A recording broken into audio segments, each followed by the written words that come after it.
Olá, crianças, tudo bem com vocês? Vamos para mais uma aula de geografia, nossa aula de número 12. Vamos lá? Peguem o livro 5 de vocês, abram na página 208, lápis e borracha.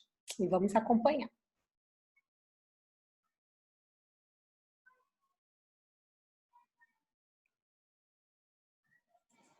Bom, o tema das nossas atividades nessa videoaula, movimentos populacionais brasileiros, faz parte das atividades 29 e 30 das páginas 208 a 214. E esse movimento, né, esses movimentos populacionais aconteciam aqui no Brasil desde a época do Brasil colônia, a imigração, né? Os povos que vinham de fora do nosso continente, de outros países para cá, nesse período foram muitos, né? Todos na época da Grande Navegação, muitos povos europeus lutaram aí, brigaram para dominar o Brasil. Antes disso, já acontecia a migração, porém era feita por parte dos índios que já moravam aqui. Na verdade, a migração interna que eles faziam indo de uma região para outra, de um local para o outro aqui no Brasil já. A imigração portuguesa, vale lembrar que até 1822, quando aconteceu a independência do Brasil, os portugueses eles não eram considerados imigrantes, eles eram considerados os donos da terra porque eles colonizaram o Brasil. Era como se o Brasil era um pedaço de Portugal até a independência. Depois eles passaram a ser considerados imigrantes portugueses. No início eles vieram em pouca quantidade, né? E com o passar do tempo, para estabelecer e fortalecer essa colônia, o Brasil como colônia, eles mandaram mais portugueses. A gente até estudou lá em História que alguns imigrantes que já moravam aqui tiveram que sair das suas casas para que os nobres chegassem, inclusive junto com a família real que veio para cá por volta de 1800. Então, esse período que se intensificou a vinda dos portugueses para cá, na época do Brasil colônia. E outro povo também que veio bastante, faz muita diferença, que tem muito da sua cultura no na nossa cultura, né, no nosso país, além da cultura portuguesa que veio, né, que acabou sendo fortalecida com essa colonização. O povo africano também trouxe muito da sua cultura para cá e a gente tem até hoje, né? Apesar de ter sido uma imigração forçada, não foi voluntária. Deixa eu lembrar aqui como é que espontânea. Não foi espontânea quanto os portugueses, foi uma imigração forçada, porque eles vieram como escravos, foram feitos escravos pelos portugueses e trazidos à força para o Brasil. Porém, até hoje a gente vê cultura e palavras a gente usa no nosso dia a dia que faz parte do vocabulário africano, como fubá, farofa, quitanda. Você sabe mais algum? Tem outros, tem bastante. Assim, agora que eu lembre, são esses, tá? Deixa eu ver aqui que eu quero falar com vocês, ó.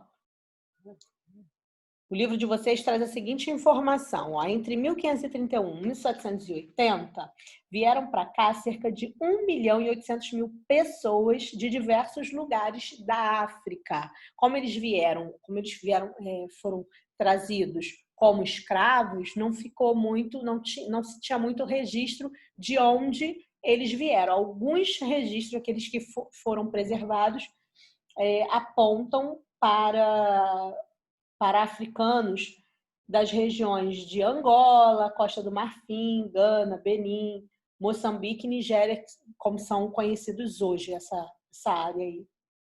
Tá? Uma curiosidade são as bonecas Abayomi, que fazem parte da cultura africana como forma de resistência, tradição e poder feminino. Que bonequinha era essa? Essa boneca era feita pelas mães das crianças que vinham aí nos navios trazidos da África, né, com os escravos. Tem até o nome aqui, ó, os tumbeiros, navios de pequeno porte que realizavam o transporte de escravos entre África e Brasil. Então, durante a viagem, né, no trajeto, né, da África para o Brasil, para acalmar as crianças, as mães faziam isso, para acalmar as crianças e fortalecer e dar um pouquinho mais de segurança. As mães tiravam do seu próprio vestido pedaços, retalhos de panos e amarravam, fazendo uma boneca que ficou chamada como Abayomi, que significa encontro precioso.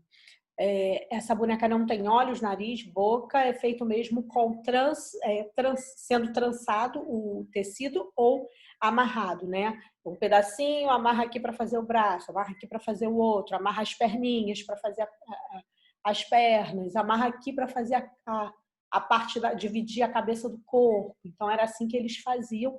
Essa bonequinha servia como um amuleto de proteção, como algo que eles carregavam durante a viagem, ali acreditando que aquilo ia protegê-los e dando segurança a essas crianças.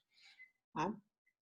Outra também curiosidade, e que existe até hoje no Brasil, foram os quilombos criados pelos escravos naquela época, onde eles começaram a lutar contra a escravidão. Eles fugiam, aqueles que conseguiam fugir, fizeram no meio da mata, né? Eles fugiam para o meio da mata e faziam ali no meio da mata como se fosse um acampamento. Um local chamado quilombo, que significa fortaleza,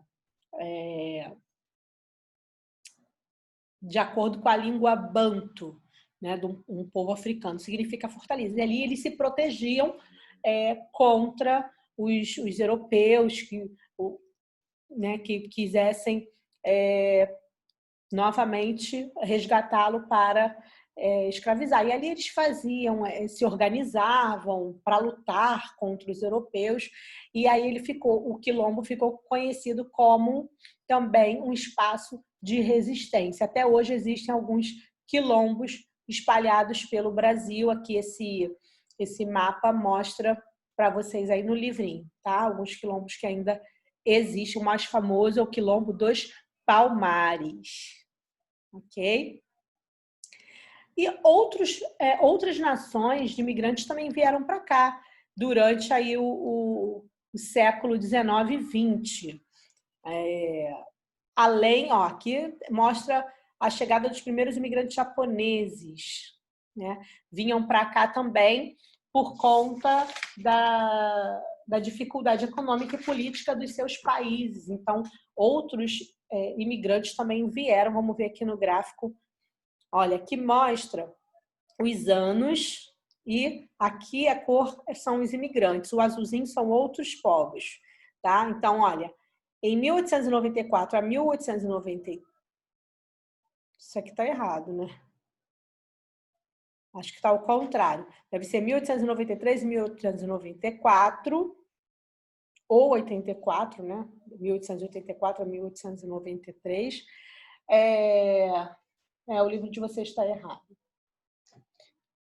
Vinham muitos italianos. Até 1903, o que predominava aí de imigrantes eram os italianos. Então, também trouxeram muita parte da sua cultura para a gente. Mas os espanhóis também vinham, os portugueses continuaram vindo. E esses outros são... Vou falar mais ou menos para vocês os povos que são esses outros aí. Alemães, espanhóis, italianos, japoneses, sírios e turcos também vinham muito para cá nesse período, morar aqui. E percebam que, olha, depois de 1903, já para 1904, os portugueses assumiram, aumentou também a quantidade de espanhol e desses outros, tá? E até 1933, os portugueses e outros, alemães, italianos não, que a gente já falou, espanhóis, os japoneses também tá aí, espanhóis, os turcos e sírios prevaleceram. Os japoneses também aumentou um pouco mais, vem aumentando, tá vendo? Os japoneses aumentaram no finalzinho. Ok? E hoje ainda continua essa imigração para o Brasil. Porém, os povos que vêm para cá fazem parte de países vizinhos, Haiti, Bolívia, Colômbia, são os que mais vêm para cá. Esse gráfico aqui é de 2015, tá? E, além disso, a migração interna ainda continua no Brasil, bastante. Olha o que diz o livro de vocês. O IBGE, em 2010, constatou que metade da população de Rondônia não são natural do estado, né? Vieram de outros estados. E São Paulo e Rio de Janeiro são estados que lideram essa migração aí, de outros estados, além de liderar a entrada, né, de pessoas de outros estados aqui no Rio e São Paulo, também são responsáveis por expulsar pessoas que nasceram no Rio de Janeiro e São Paulo e também saem daqui. Então, lideram nesses dois números, na entrada e na saída de pessoas que nasceram nesses estados, também preferem ir para outros estados. Agora, vamos lá para exercício de aplicação. Número 1, leia as frases e complete as lacunas. A imigração dos povos africanos para o Brasil durante o período escravocrata é um tipo de migração o quê? Eles vinham porque eles queriam? Não, eles eram trazidos como escravos. Então, era uma migração forçada, que a gente já estudou. E letra B, a imigração japonesa para o Brasil é um tipo de imigração? Era a mesma coisa? Não, era espontânea. Os japoneses vieram espontaneamente, vieram e vêm espontaneamente. Número 2, cite pelo menos 2 nacionalidades de imigrantes que vieram para o Brasil nos fluxos migratórios do final do século XIX e início do século XX. A gente falou alguns, né? Vocês podem botar 2, aí vocês escolhem 2 povos dos que a gente falou. Eu trouxe aqui para vocês relembrarem, tá? Vocês podem escolher entre essas nacionalidades: alemães, espanhóis, italianos, japoneses, portugueses, sírios e turcos, ok? E o que são as bonecas Abayomi? São aquelas bonecas que são símbolo da resistência, lembra? Hoje elas são símbolo da resistência africana, na época da escravidão, e eram feitas de pano, tecido, lembra? São bonecas tradicionais da população africana, feitas com retalhos de tecidos, sem costura, somente com nós e amarrações. Número 4. Por que essas bonecas eram tão importantes para os imigrantes africanos? Lembra que elas eram utilizadas como amuleto para acalmar as crianças também no trajeto? As bonecas eram importantes porque as mães as confeccionavam para acalentar seus filhos durante a dura viagem nos navios tumbeiros, porque não era uma viagem turística, né? Era uma viagem de pessoas feitas prisioneiras, né? Então, a gente imagina como era esse transporte desses negros para cá, triste história. E vocês vão ficar com as atividades agora dos exercícios, o exercício proposto da página 214, que é um mapa de quais países vieram os povos africanos que imigraram obrigatoriamente para o Brasil. Pinte esses países no mapa. Então, lá no continente africano, vocês vão olhar lá no livro de vocês, que tem o nome dos lugares, né, dos países africanos, na página 208. Lá diz de que áreas, né, de que países eles vieram. E aí você vai marcar e pintar, tá bom? No mapa. Moleza. Chuchu. Beleza. Um beijo e até a próxima, pessoal.